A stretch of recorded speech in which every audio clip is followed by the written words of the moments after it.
Edmonds stated that one high-level official was aiding foreign operatives against U.S. interests by passing them highly classified information, not only from the State Department, but also from the Pentagon, in exchange for money, position, and political objectives. The article stated that the Turks and Israelis had planted moles in military and academic institutions which handled nuclear technology. The Pakistani operation was led by General Mahmoud Ahmed, then the ISI chief. Intelligence analysts say that the members of the ISI were close to Al-Qaeda before and after 9/11. Ahmed was accused of sanctioning a $100,000 wire payment to Mohammed Atta, one of the 9/11 hijackers, immediately before the attacks. Oddly enough, General Ahmed would be in Washington, D.C., meeting with George Tenet, the current director of the CIA, and others, in the weeks before the attacks. In fact, on the morning of 9/11 itself, he would be having breakfast with Senator Bob Graham and Porter Goss.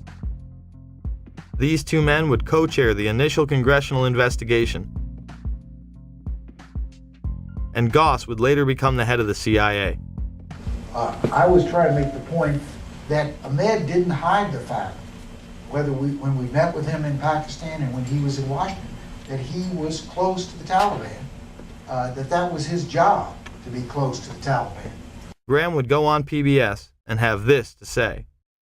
I was surprised at the evidence that there were foreign governments involved in facilitating the activities of at least some of the terrorists in the United States. I am stunned that we have not done a better job of pursuing that to determine if other terrorists received similar support, and even more important, if the infrastructure of a foreign government assisting terrorists still exists.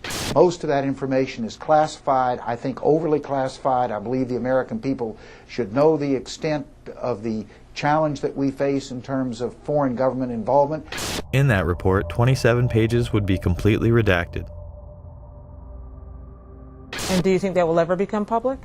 Which countries are talking about? It'll become public at some point when it's turned over to the archives, but that's 20 or 30 years from now. We need to have this information now. Are you suggesting that you are convinced that there was a state sponsor behind 9/11? I think there is very compelling evidence that at least some of the terrorists were assisted, not just in financing, although that was part of it, by a sovereign foreign government. The day after the attacks, it was apparent that some people within the government were aware of the Pakistani funding of Al-Qaeda.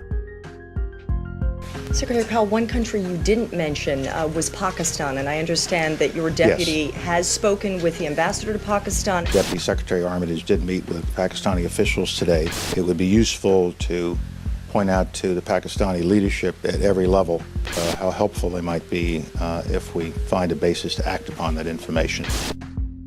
Senator Joe Biden, who had also met with the head of the Pakistani ISI, would have harsh words on the Senate floor. And the word should go out to those who pretend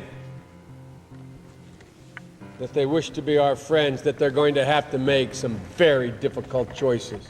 Pakistan in particular is going to have to make a very difficult choice very soon. Words will not be sufficient. Actions will be demanded. When Biden was confronted, he confirmed his meeting with Ahmed, saying Pakistani intelligence was indeed funding the Taliban. Sir, one question. In the days following 9/11, you met with the head of Pakistani ISI, General Mohammed Ahmed. It has since come to light that he ordered Saeed Sheikh to wire $100,000 to Mohammed Atta. Why was he allowed to go back to Pakistan, and why wasn't he questioned, and why were you meeting with him? I met with him to deliver a message that if he didn't stop supporting the Taliban, we would take him out. Why did we let him go? We let him fly freely. We never investigated him. We never even looked into him. Look, there's a thing called diplomatic passports. We did not arrest Khrushchev when he came. But he financed the hijackers, and you let him go, and he's free. He hijacked the hijackers. No one knew he financed the hijackers. It's wired. It's reported. He would later state that the information was indeed classified. How did you know the ISI was helping the Taliban, sir? How did you know they were helping them out? It is classified? Pakistan was set up as the silent funding arm of the hijackers. They were used as a launching base for the occupation of Afghanistan. To review, we have just learned that many of the hijackers had ties to U.S. military installations, the FBI, and the CIA, that both Israel and Pakistan have classified roles in 9/11 to this day, and the man who co-chaired the initial investigation into 9/11 stated this information would be classified for at least 20 to 30 years. Virtually none of this information was in the 9/11 Commission report. Instead, you are expected to believe that Osama bin Laden carried out the attacks alone. Yet 2 wars and 7 years later, he's still on the loose. The bipartisan commission was full of insiders who whitewashed the events of that day to the point it was comical. 5 years after the horrors of 9/11, there's a new way to look at those unforgettable images. Through color, caricature, and captions, comic book veterans Ernie Colon and Sid Jacobson have brought to life the 9/11 Commission Report. It took a year and a half to distill 600 pages down to less than 150. When you hear about the idea of the 9/11 Commission Report as essentially a comic book, your first reaction is, what are you, crazy? It's accurate. I mean, the graphic version is accurate. That's what happened. Thomas Keane was the co-chair of the commission with Lee Hamilton. They would write a book together called Without Precedent. In it, he would claim that NORAD and the Pentagon did not tell the truth, and that indictments were considered. If the report itself wasn't accurate, how could the comic book be? Thomas Keane is now traveling the country in order to instruct teachers on how to teach 9/11 to their young, impressionable minds. The 9/11 Commission was such a cover-up that Max Cleland, an appointed member, went off on Wolf Blitzer. A deal announced yesterday between the White House and the commission investigating the September 11th attacks is proving to be rather controversial. Under the agreement, only certain members of the commission will be allowed to review classified documents from the White House, and their notes will be subject to administration review. Today, some relatives of people who were killed in the attacks criticized the agreement, and our next guest, who's a member of the commission, claimed the deal is disgusting.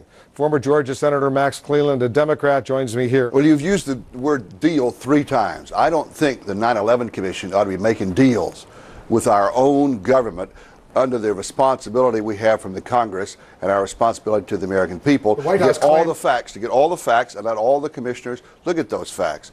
Now, we've had to subpoena the FAA for those documents. We've had to subpoena NORAD for those documents. I'm in favor of subpoenaing the White House for the documents we need so that all the commissioners can get to see all the documents that we need. That's the only way we can face the American people and the families and say we have done a thorough investigation independently of the White House and the entire executive branch.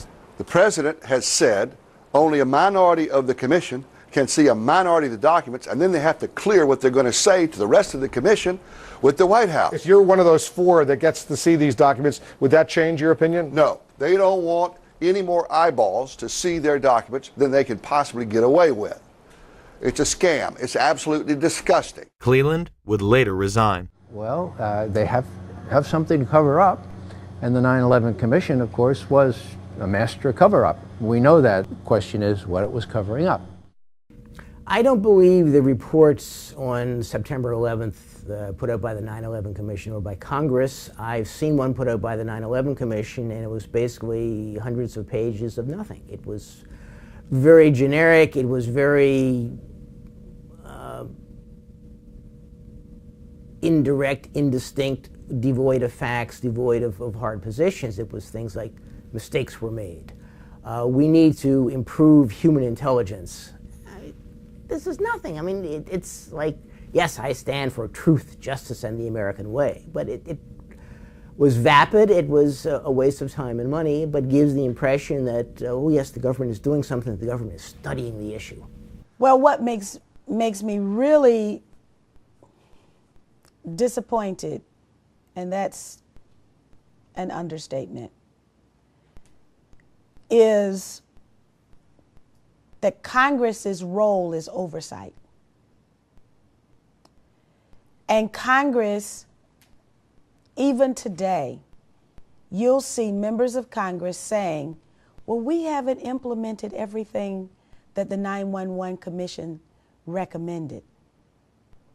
And the 911 commissioners have said that the administration obstructed them, lied to them. The staff statements were described by various commissioners to be an indictment of the FBI in particular, but also an indictment of the CIA. I don't think the chairman and I have ever characterized the staff statements as an indictment. It's possible others have done that. We have not. And Tom and I have heard repeated praises from people in your business, in the media business, thanking us for the quality of those statements. I would second that, and by the way, I never, ever would correct the vice chairman, but I'm afraid I did characterize one of those statements as an indictment. So how can you start with a document that you know is false and take that to the American people as a document by which Congress's accomplishments should be measured? Dennis Kucinich would present 35 articles of impeachment against the Bush administration in June of 2008. He would stand before the House for almost 3 hours before reading the last few articles, which were regarding 9/11. He alleged that the administration had not acted on specific warnings prior to 9/11, that they had attempted to cover this information up, and they had tried to stop any commission from being organized in regards to investigating the attack. Article 33.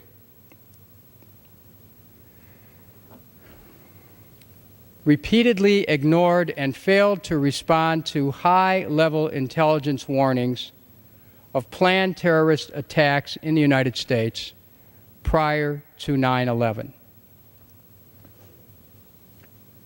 In his conduct while President of the United States.